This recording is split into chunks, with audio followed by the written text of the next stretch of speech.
Tensions escalate after Russia launches missiles into Syria from the Caspian Sea.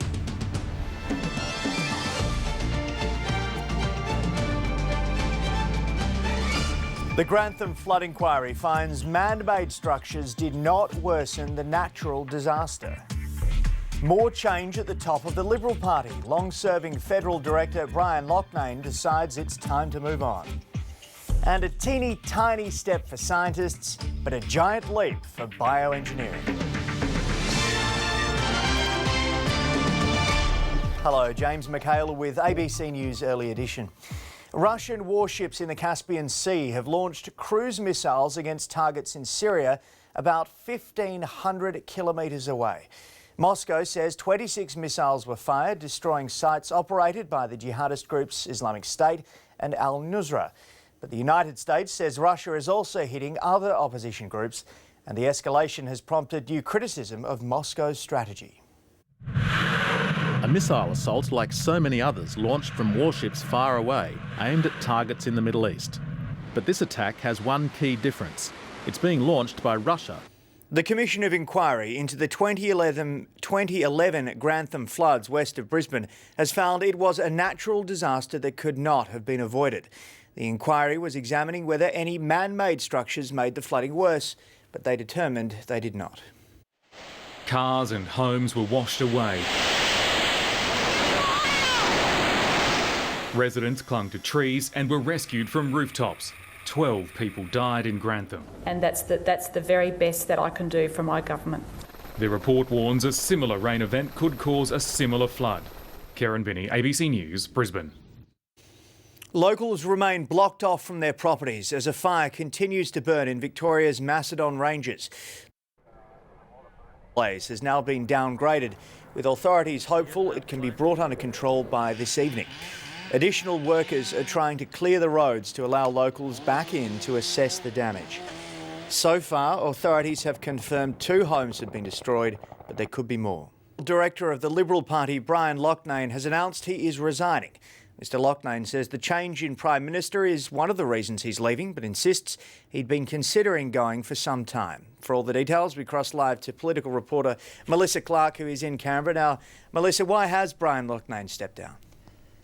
Well, he says that it's something he has intended to do for some time, given his length of service at the helm of the Federal Liberal Party. And he says the fact that the leadership change is taking place is an opportune moment, he describes it. We've now got a chance of winning a number of seats from Labor, I think. Melissa, just quickly, who's tipped to be the next federal director of the Liberals? All the good money is on Tony Nutt, who's currently the New South Wales State Director for the Liberal Party, to take over the job. Melissa Clark in Canberra, thank you very much. The federal opposition is promising to set up a $10 billion fund to boost the nation's road and rail infrastructure. Labor has identified a number of projects it would support. They include a rail line between Sydney's proposed second airport and the city, new rail tunnels under the Melbourne CBD, and an upgrade to the Hobart to Launceston Highway. What I promise Australians is that if we were to be elected, we would make sure that this nation gets the infrastructure it needs. We also look forward to the Leader of the Opposition outlining how it is that he will pay for these ideas. Labor says the fund would be set up in a similar way to the Clean Energy Finance Corporation.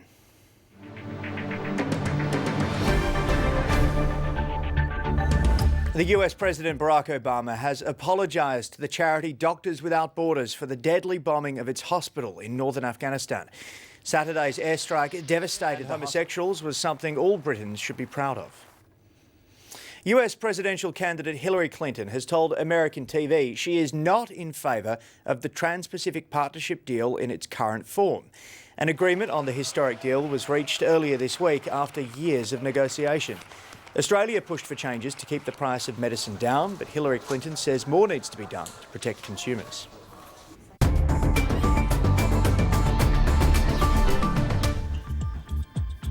The local share market made modest gains today, led higher by banking and resources stocks. The All Ordinaries Index closed up 1/3%.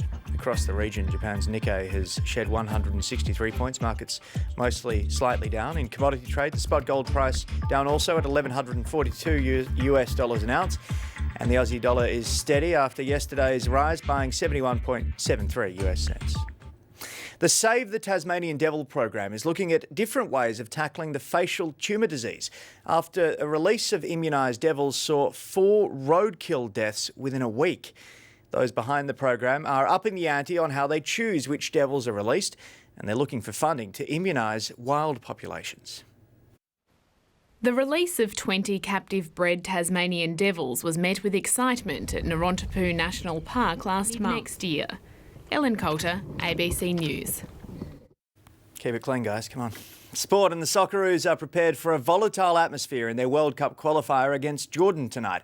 The Australian team has spent the past few days preparing in Amman.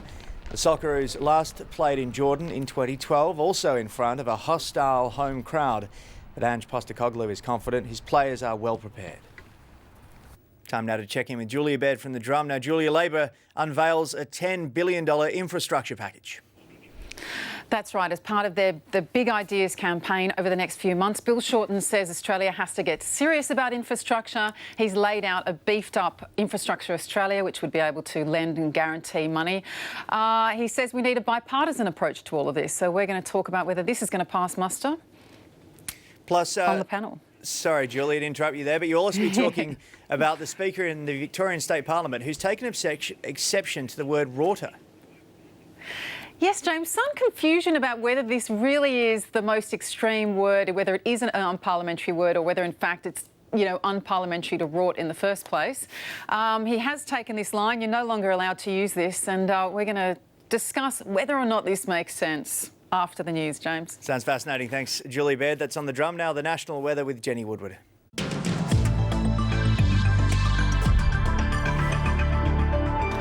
Hello everyone. Well, plenty of cloud over the territory and also along the east coast today, although it's a little bit hard to spot. We've had some showers and isolated storm activity in southern Australia. The high to the south is a very powerful system, about 1,041 hectopascals. It's strengthening the coastal ridge. Those weak showers and storm activity are going to track into Victoria and New South Wales over the next few days. In Queensland tomorrow, showers over eastern districts with a wind warning along much of the east coast, but it'll be fine and sunny through the inland. New South Wales will have a morning shower or two on the north coast and ranges, afternoon showers or thunderstorms in the west and south. Wagga's heading for 27 degrees. Isolated showers and thunderstorms in Victoria, mainly near the central and eastern ranges. Sunny in Tasmania, light winds and afternoon sea breezes, a top of 18 in Hobart. Just a late shower over the southern parts of the northeast pastoral and in the Riverland districts of South Australia. For the west, showers and thunderstorms inland from the Pilbara through the Gascoyne and into the southwest land division, but they'll be mostly light falls, but very hot in the west, 40 for Carnarvon. Showers over the Kimberley and also about the top end coasts and the far eastern Carpentaria. And then by Saturday, storms about in Perth and in Melbourne, and we'll have showers continuing on the east coast in Brisbane and Cairns. Thanks very much, Jenny Woodward. And that is all for this bulletin. Your next edition of ABC News will be up at 7 o'clock. You can also visit our website or follow us on Twitter. Thanks for your company. Bye for now.